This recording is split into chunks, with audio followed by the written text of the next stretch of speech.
Assalamualaikum warahmatullahi wabarakatuh. Perkenalkan, nama saya Rika Ayu Fernanda dengan NIM 226121095. Di sini saya akan membacakan jawaban UAS Akhlak dan Tasawuf. Jawaban yang pertama adalah klasifikasi madzhab tasawuf dibagi dalam 3 jenis. Yang pertama adalah tasawuf falsafi. Dalam aliran ini, tokoh-tokoh yang terkenal adalah Abu Yazid Al-Bustami, Abu Mansur Al-Hallaj, dan juga Ibnu Arabi. Madzhab ini menggabungkan ajaran tasawuf dengan filsafat, menggunakan tema-tema filosofis yang disesuaikan dengan prinsip-prinsip tasawuf. Konsep utama dalam tasawuf falsafi ini mencakup ide-ide seperti hulul, ittihad, dan juga cinta kepada Allah. Tasawuf yang kedua adalah tasawuf salafi. Tokoh-tokoh yang terkenal dalam tasawuf ini adalah Ibnu Taimiyah, Ibnu Qayyim al-Jauziyah, dan juga Muhammad Abduh. Madzhab ini berpegang teguh pada ajaran Al-Quran dan As-Sunnah dan juga menolak segala bentuk bid'ah dalam praktik tasawufnya. Inti ajarannya adalah melakukan praktik ibadah yang sesuai dengan contoh yang diajarkan oleh Nabi Muhammad SAW. Tasawuf yang ketiga yaitu tasawuf akhlaki. Tokoh penting yang ada di dalam tasawuf ini adalah Imam Al-Ghazali. Madzhab ini berfokus pada perbaikan akhlak dan juga moralitas, mengaitkan praktik tasawuf dengan ajaran Al-Quran dan hadis. Namun dengan pendekatan yang lebih moderat, yang menekankan keseimbangan antara syariat dan juga hakikat, serta pentingnya tazkiyah atau pembersihan jiwa sebagai metode pencapaian spiritual. Jawaban yang kedua adalah Syekh Zunun Al-Misri membagi taubat ke dalam 3 jenis. Yang pertama adalah taubat dari kesalahan dan juga keburukan. Taubat ini dilakukan oleh orang-orang yang telah menyadari kesalahan dan juga dosa yang telah dilakukannya. Mereka bertaubat dengan penuh penyesalan atas perbuatan yang tidak sesuai dengan anjuran Allah, baik itu dosa lahir maupun batin. Yang kedua adalah taubat dari kelalaian dan juga kealpaan mengingat Allah.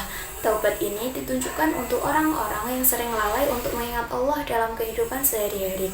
Taubat ini melibatkan kesadaran akan pentingnya berzikir dan juga mengingat akan kehadiran Allah dalam setiap aspek kehidupan.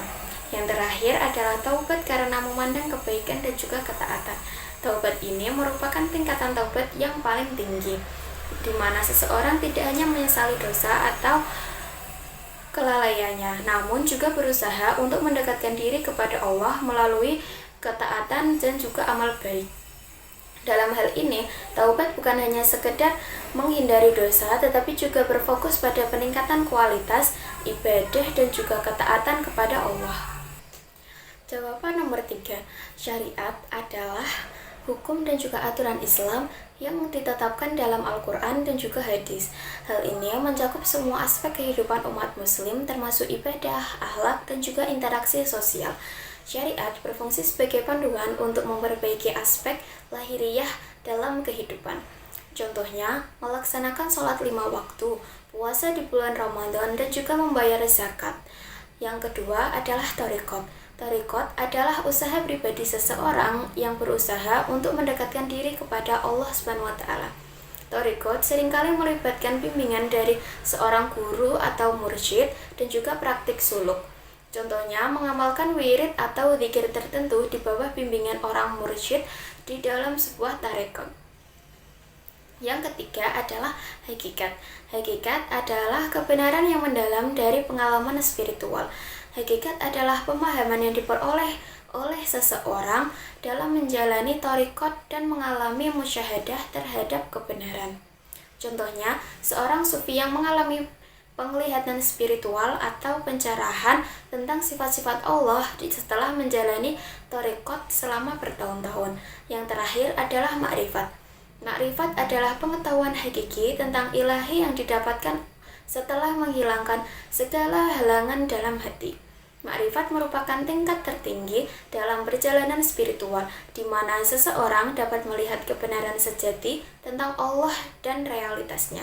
Contohnya, ketika seseorang mencapai pemahaman mendalam tentang sifat-sifat Allah melalui refleksi dan juga pengalaman spiritual yang intens. Kemudian orang tersebut mampu merasakan kedekatan dengan Allah yang tidak dapat dijelaskan dengan kata-kata.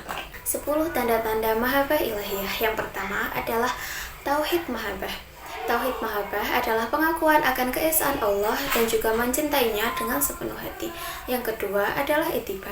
Ittiba adalah cinta kepada Allah yang tercermin dalam mengikuti ajaran dan juga sunnah Nabi Muhammad SAW.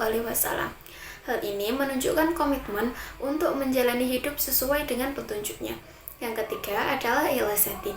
Cinta yang tulus kepada Allah harus disertai dengan keikhlasan, yaitu melakukan segala sesuatu hanya untuk mendapatkan ridhonya tanpa mengharapkan imbalan dari makhluk. Yang keempat adalah berakhlak mulia. Seseorang yang mencintai Allah akan selalu berusaha untuk meneladani akhlak Rasulullah dan juga berperilaku baik kepada sesama manusia, mencerminkan cinta ilahi dalam tindakan sehari-hari. Yang kelima adalah bersyukur. Tanda cinta ilahi juga terlihat dari sikap bersyukur atas segala nikmat yang telah diberikan oleh Allah SWT. Hal ini menunjukkan pengakuan akan kasih sayang dan juga rahmat yang telah diberikan oleh Allah. Yang keenam adalah mengosongkan hati dari hal-hal duniawi. Seseorang yang benar-benar mencintai Allah akan berusaha mengosongkan hatinya dari kecintaan kepada dunia dan lebih fokus pada hubungan spiritual dengan Sang Pencipta. Yang ketujuh adalah mendalami ilmu agama. Mencintai Allah juga berarti berusaha untuk memahami dan juga mendalami ilmu agama sehingga dapat mengenalnya lebih dekat dan benar. Yang kedelapan adalah mendekatkan diri melalui ibadah. Ibadah yang konsisten dan juga khusyuk adalah cinta kepada Allah. Hal ini mencakup seperti sholat, puasa, dan juga hal-hal baik lainnya yang dilakukan dengan sepenuh hati. Yang kesembilan adalah rindu untuk bertemu dengannya. Perasaan rindu untuk bertemu dengan Allah baik di dunia melalui ibadah maupun di akhirat menunjukkan kedalaman cinta seorang hamba kepada Tuhannya. Yang terakhir adalah sabar dalam ujian. Sikap sabar dalam menghadapi ujian dan cobaan hidup adalah tanda cinta ilahi. Jawaban yang kelima, konsep ajaran filsafat tasawuf falsafi. Yang pertama ada wahdah al-syuhud.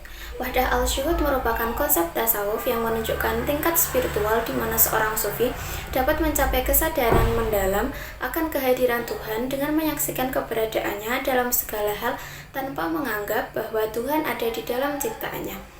Dalam wahdah al-syuhud, fokusnya adalah pada penyaksian seorang hamba terhadap Tuhan tanpa menyatukan esensi antara keduanya. Contoh wahdah al-syuhud adalah seorang sufi yang menyaksikan keindahan alam dan merasakan kehadiran Tuhan dalam setiap detail ciptaannya. Misalnya, saat melihat matahari terbenam, ia merasakan bahwa keindahan tersebut adalah manifestasi dari kebesaran Tuhan. Analogi logisnya dari contoh tersebut adalah ketika seseorang penonton yang hanya melihat satu lukisan indah, meskipun lukisan itu terdiri dari berbagai warna dan bentuk, yang dilihatnya hanyalah karya seni dari satu seniman saja. Yang kedua ada wahdah al-wujud. Wahdah al-wujud mengajarkan bahwa Allah adalah satu-satunya keberadaan sejati, sementara alam semesta dan semuanya hanyalah gambaran dari keberadaannya yang sempurna. Berdasarkan pemahaman wahdah al-wujud, semua wujud di alam bersumber dari zat ilahi yang tak terbatas. Contohnya, ketika seseorang menyadari bahwa semua makhluk di alam semesta ini berasal dari satu sumber, yaitu Tuhan atau Allah. Misalnya, semua makhluk hidup dan juga benda mati adalah bagian dari realitas yang sama. Analogi logisnya dari contoh tersebut adalah ketika membayangkan cahaya yang memancarkan berbagai warna. Meskipun warna-warna tersebut berbeda, namun semuanya berasal dari cahaya yang sama. Dalam hal ini, cahaya melambangkan Tuhan, sedangkan warna-warna adalah berbagai manifestasi ciptaannya. Yang ketiga adalah hulul. Hulul tidak hanya menunjukkan ketiadaan ego atau nafsu manusia, tetapi juga pencapaian kondisi rohani yang memungkinkan Tuhan hadir dalam diri seorang sufi. Dalam hal ini, Al-Hallaj mengajarkan bahwa manusia bisa mengalami dualitas Tuhan, yaitu sifat ketuhanan yang ilahiyah dan juga sifat kemanusiaan yang duniawi. Al-Hallaj menekankan bahwa keadaan hulul adalah proses yang menuntut pengorbanan diri dan juga kepatuhan total, di mana setiap tindakan dan kehendak seorang sufi dianggap berasal dari Tuhan. Contoh dari hulul adalah dalam konteks orang sufi yang merasakan kehadiran Tuhan dalam dirinya tanpa kehilangan identitas sebagai manusia. Misalnya, seorang sufi yang berbicara dengan penuh inspirasi seolah-olah berbicara atas nama Tuhan. Yang keempat atau yang terakhir adalah ittihad. Ittihad adalah kondisi di mana seorang sufi mencapai persatuan dengan Tuhan setelah melewati fana atau hilangnya kesadaran ego dan bako atau eksistensi dalam kehendak Tuhan. Konsep ittihad menekankan bahwa persatuan antara manusia dan Tuhan bukanlah pertemuan fisik, melainkan kesadaran rohani yang mendalam. Contoh dari ittihad adalah seorang sufi yang mengalami fana atau kehilangan diri saat beribadah sehingga hanya merasakan kehadiran Tuhan tanpa adanya kesadaran akan dirinya sendiri.